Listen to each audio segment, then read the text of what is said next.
अभी आपके स्क्रीन पर जो विजुअल है उसको ध्यान से देखिए। प्रधानमंत्री नरेंद्र मोदी सुबह 23 तारीख को मतलब आज की सुबह पालम एयरपोर्ट पर पहुंचे हैं। सऊदी अरेबिया की अपनी यात्रा को बीच में ख़त्म करके जो आतंकी हमला हुआ उसके बाद एयरपोर्ट पर पहुंचने के बाद वो जो लोग वहां हैं, जो अधिकारी हैं, उनसे नमस्ते करते हैं। नमस्ते करके जब वो आगे बढ़ते हैं तो एसपीजी का जो कमांडो है वो पीएम मोदी के लिए उनकी आधिकारिक कार का दरवाज़ा खोलता है और वहाँ पर पीएम मोदी हाथ से इशारा करके उसको रोकते हैं। एसपीजी कमांडो जब दरवाज़ा खोल रहा है, अब देखिए, तो पीएम मोदी अपने हाथ से इशारा करके उसको रोक रहे हैं।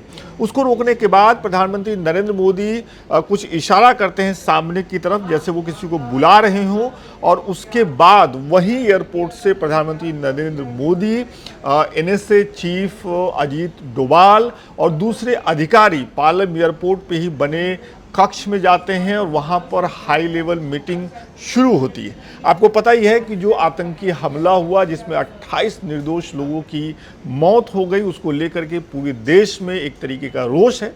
इसी हमले के बाद देश के प्रधानमंत्री नरेंद्र मोदी, जो कि विदेश दौरे पे थे, सऊदी अरेबिया के दौरे पे थे, वो अपना यात्रा बीच में ख़त्म करके आज सुबह भारत वापस लौटे।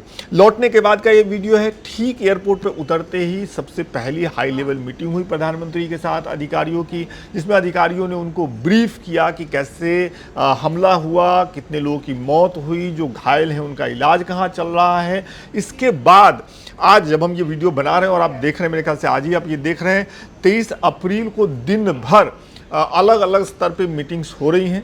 देश के प्रधानमंत्री नरेंद्र मोदी की अधिकारियों के साथ मीटिंग हुई। गृह मंत्री अमित शाह कश्मीर दौरे पर ही हैं, वहाँ उनकी अलग अलग अधिकारियों से मीटिंग हुई। वो घटनास्थल पर भी गए।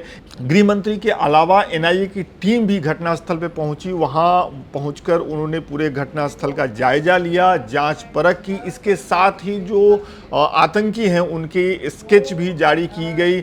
और इस सब के अलावा, ये तो एक पक्ष है, दूसरा पक्ष इस घटना के बाद का ये भी है कि पहली बार ये देखने को मिला कि इस घटना के बाद पूरे जम्मू कश्मीर में विरोध के स्वर उठे।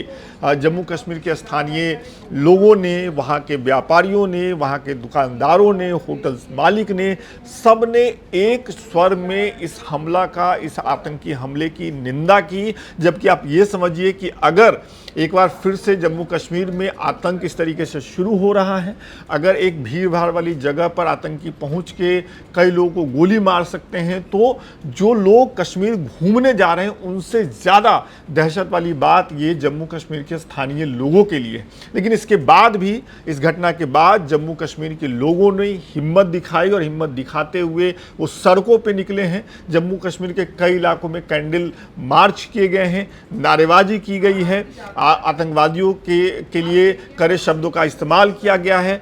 जिस जगह पे यह हमला हुआ है, जिस कश्मीर के जिस हिस्से में यह हमला हुआ, वहाँ पर आज दिन भर मार्केट बंद रहा। इवन श्रीनगर में भी दुकानें बंद हैं। और कुल मिलाकर के इस घटना में जो अभी चीज़ें हो रही हैं, वो सरकार के स्तर पर मीटिंग्स हो रही हैं।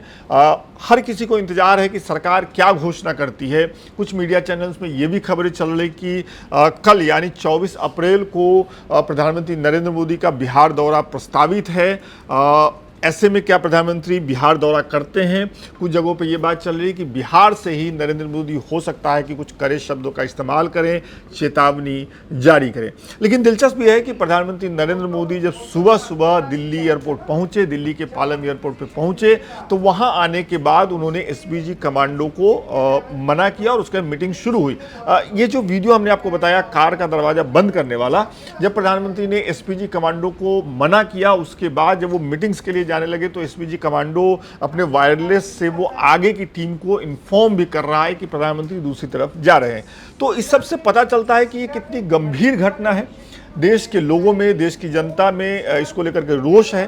सरकार वो रास्ते खोजने की कोशिश कर रही है जिस पर चल करके वो आतंकवादियों को कड़ा से कड़ा मैसेज दे सके, उनको उन्हीं के शब्दों में इसका जवाब दिया जा सके। लोकमत हिंदी पर बने रहिए। हमारी कोशिश है कि हम न सिर्फ आपको इस घटना के बारे में बताएं, लेकिन हम आपको जागरूक करें और समझाएं कि कुछ नैरेशन जो इस घटना के बाद फैलाए जा रहे हैं, खासतौर पर दो धर्मों वाले, उससे बच बचिए, क्योंकि हो सकता है जिन आतंकवादियों ने गोलियां चलाई, कुछ लोगों को मारा, वो ये भी चाह रहे होंगे कि ये खबरें जब भारत में जाएं, देश के अंदर जाएं, तो वहां इस तरीके का विभेद पैदा हो। सुरक्षित रहिए, सावधान रहिए, ऐसे नरेशन से बचते रहिए और लोकमत हिंदी देखते रहिए। बहुत बहुत शुक्रिया।